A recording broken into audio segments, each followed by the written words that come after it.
자, 오늘 박홍근 원내대표가 교섭단체 연설했죠. 여기서 한 말 몇 가지만 요약해드리면, 김건희는 신성 불가침이냐, 국민특검을 반드시 관철하겠다. 야, 네임이 그렇게 딱 입이 달라붙지는 않는데 김건희 특검은 국민특검이 이렇게 부르는.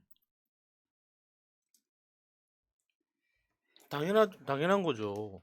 왜 김건희만 왜 수사를 안 받습니까? 왜 처벌을 안 받습니까? 모든 아내는 법 앞에 평등하다. 정청래 의원이 그랬잖아요. 당연히 김건희도 처벌 받아야죠.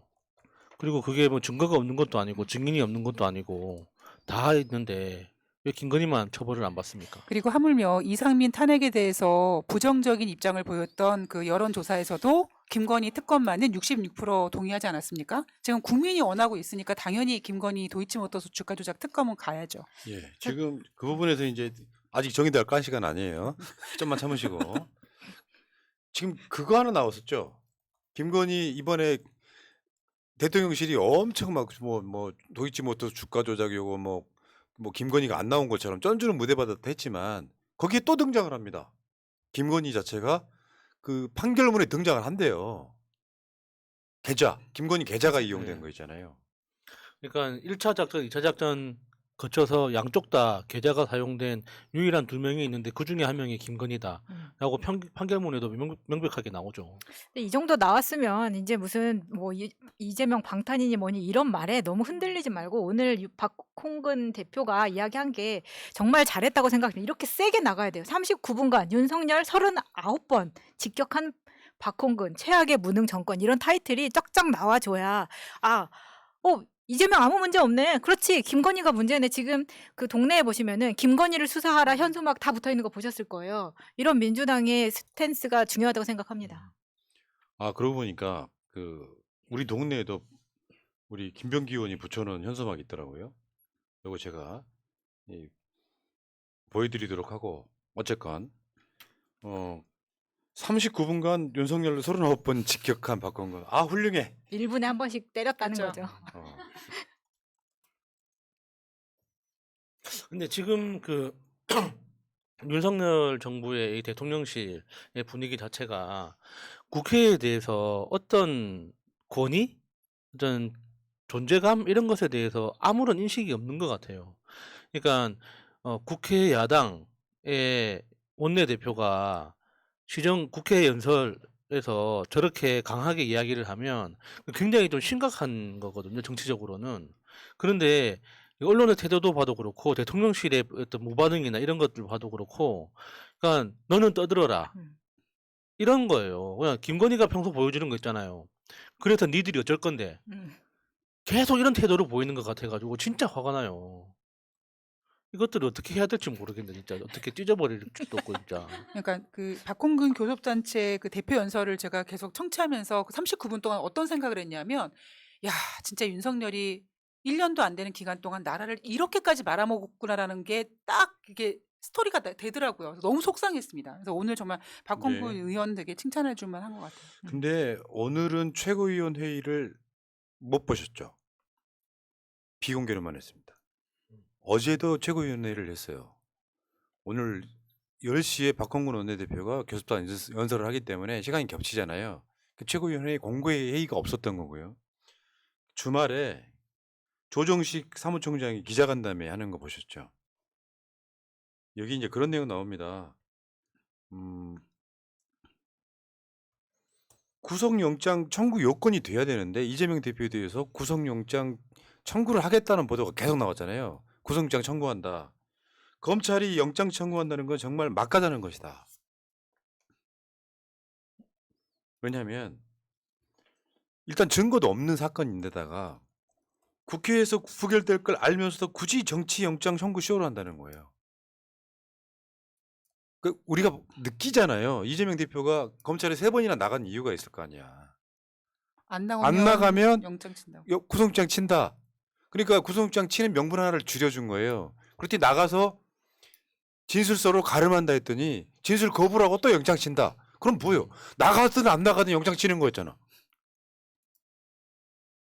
그러니까 저는 역으로 영장을 치는 것도 괜찮다고 봐요. 어차피 결과적으로는 국회에서 부결될 텐데, 그러니까 영장을 친다는 것 자체가 민주당 그 내부를 한번 각성시키는 계기가 되지 않을까 싶어요. 지금까지는 검찰이 뭐 너무하네, 뭐 검찰 개혁이 필요하네, 뭐 민주당 의원들이 말로만 그렇게 떠들고 있는데 지금 지난 정권 때 그 검찰 개혁을 어중간하게 해놓으니까 지금 이런 그 사태가 나고 있는 거 맞아요. 아닙니까? 네. 그러니까 이게 검찰 개혁을 어떻게 해야 되는지에 대해서 민주당이 제대로 각성할 수 있는 계기가 될 수 있다고 봅니다. 그러니까 어차피 그 이재명 대표가 구속은 안 되겠지만 그 구속영장 발부가 된다면 그걸 바라보는 나머지 민주당 의원들이 태도가 좀 달라지지 않을까 싶어요. 그러니까 결국 지금 현재로서는요. 민주당도 그렇고 정의당도 그렇고 이재명 대표를 지키는 것이 사는 방법이에요. 이미 프레임이 만들어져 있잖아. 윤석열 지지율보다 지지하지 않는 사람이 2배 정도 많은 나라에서 정치 보복 수사라는 일말의 생각을 갖고 있다면 일단 이재명 지키고 보는 거죠. 만약 이재명 대표가 구속되는 상황이 오면 첫 번째 망하는 게 민주당일 거고 못 지켰다고. 민주당 160구석 중에 최소한 무소속 빼고라도 19석, 20석 가까이가 배신을 해야 되잖아요. 그러면 이제 범인 찾기 주력할 것이고 증거 있어 이 새끼들 할 것이고 정의당 니들은 또 뭐야 할 것이고 야권 완전히 쑥대밭돼 버리는 거예요. 일단 이재명 지켜놓고 시작하는 거지. 어쨌든 비열한 망나니 짓이다. 조정식 사무총장이 저렇게 표현하는 사람이 아니거든요. 얌전하잖아요. 그러니까 우리 우유빛깔 조정식이라고 하지 않습니까? 저는 이렇게 센 워딩 우리 오선 조정식 의원님 사랑합니다. 정말. 계속 이런 식으로 앞에 박홍근 원내대표도 그렇고 이렇게 세게 나와야 돼요. 그러니까 이게 골 때리는 게 답변 안 하고 진술서로 가름했으니 증거인멸 우려 영장 청구. 어처구니가 없네. 그럼 묵비권 행사하는 거는 다 증거인멸이라는 거예요? 그런 말이 어디 있습니까? 그럼 한동훈은 뭔데? 한동훈도 구속시켜야죠. 그러면. 그렇죠. 똑같이. 그러니까 수사에 최대한 협조를 해도 결국 검찰의 답동 영장 청구야. 아니 그러니까 트집 잡아서 나는 결론은 이거였다고 봐요. 이재명 대표가 진술서를 가름하지 않고 따박따박 답을 했어 영장 칩니다. 왜? 그렇죠. 나 죄 짓지 않았다. 난 돈 받지 않았다고 그잖아요. 스스로 부인을 했으므로 범죄를 부인하고 진술의 일관성이 없다. 어. 이렇게 해가지고 또 영장 쳤겠죠. 결국에는 답정너 구속영장 청구예요. 음. 이게 말이 되냐고요. 구속영장을 치려면 확실하게 받았다라고 하는 증거가 있어야 되는 거고 제1야당이다가 대한민국의 제1당 대표예요. 근데 어떻게 해도 그러니까 안 나가도 영장 나가도 영장 둘 다였던 거예요. 그러니까 민주당 당 대표가 아니라 그냥 일반 시민이라고 봐도 이제 말이 안 되는 거죠. 단 하나라도 증거 하나라도 있어야 될 거 아닙니까? 안 그러면은 당사자의 직접 증언이라도 하나 있어야 되는데 아무것도 없고 증언이라는 건 다 전해들은 말밖에 없고 증거는 하나도 없지 않습니까?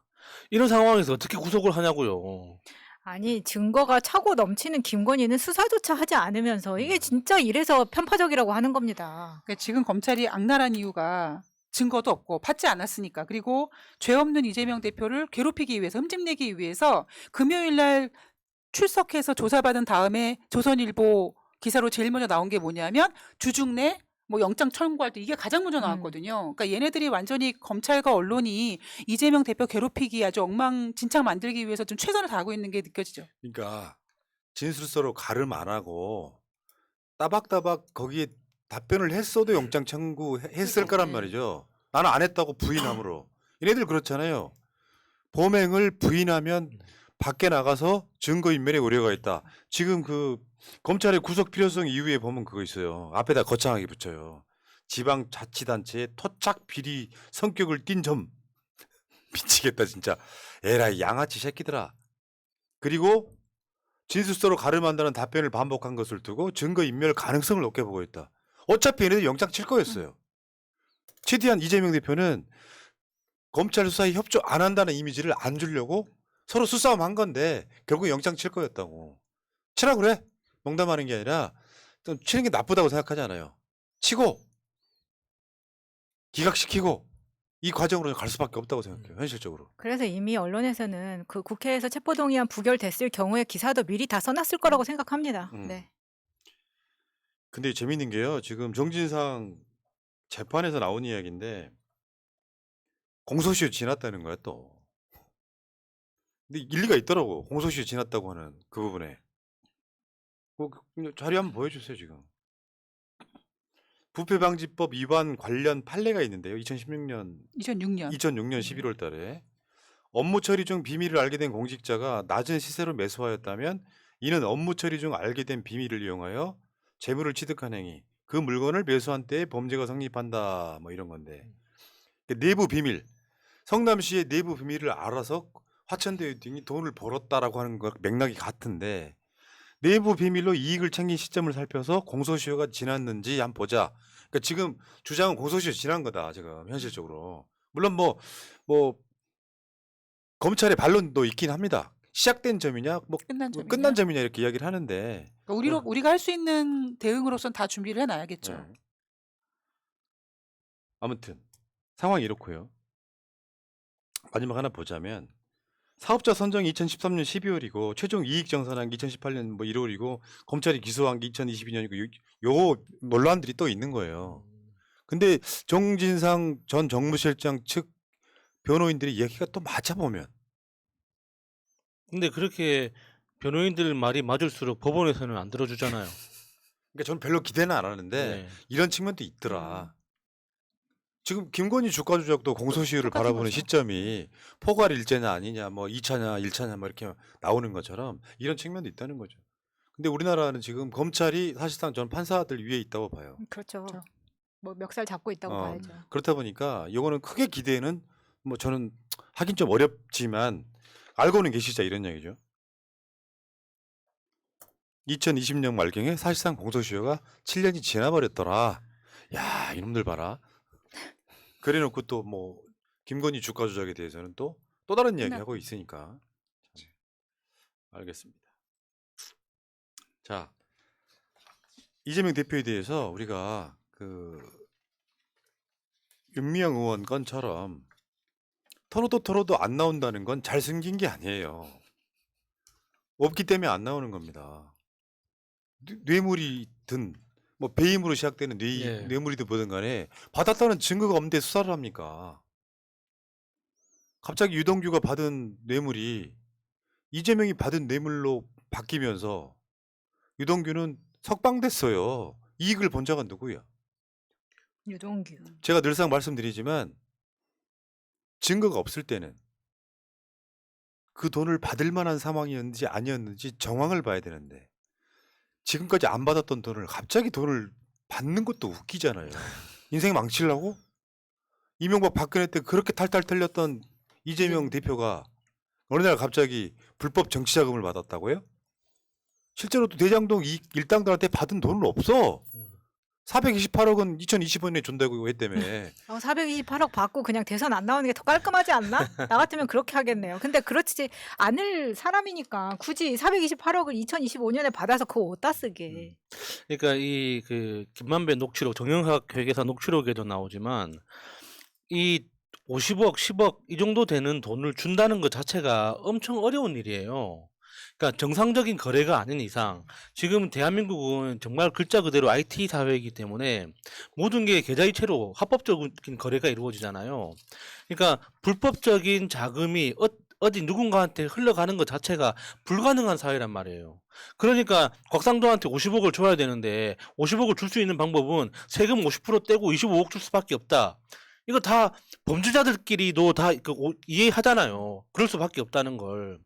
만약에 이재명한테 428억을 줘야 된다. 그러면 그 정영학 녹취록에는 한 20, 30%가 이재명 이야기였을 겁니다. 이게 428억을 합법적으로 위험 없이 정상적으로 전해주기 위해서는 어떻게 해야 되느냐. 그러면 자회사도 만들었다가 제3자 회사도 만들었다가 막 거래를 돌리고 해가지고 어떻게 몰아줘야 되느냐. 그러면 이재명 아들한테 줘야 되냐 와이프한테 줘야 되냐. 엄청 이야기가 많이 나왔을 거란 말이에요. 없잖아요. 그런데 이재명 이야기가 없잖아요. 신기하죠. 제일 기억에 남는 한 구절이 있죠. 병채 아버지가 돈 달래. 병세 통해서. 미치겠네 진짜. 아니 그러니까 이게 대한민국의 흑역사 암흑기를 지나고 있는 거지만 검찰은 오히려 이런 것 때문에 리스크가 생기죠 이제. 그렇죠. 나중에는 검찰이 사실상 수사 자체를 아예 뺏기게 되는 상태까지 갈 가능성이 되게 높은 거죠. 그냥 기소하는 공무원, 검사 이렇게 될 가능성이 높은 거죠. 그때까지 여러분들 정신 바짝 차리시고요. 이재명 대표가 돈을 받았다는 증거는 아직까지 없다. 결론 뭐다? 돈 안 받았다. 이 수사하고 있는 거고요. 자, 여기까지 하겠습니다.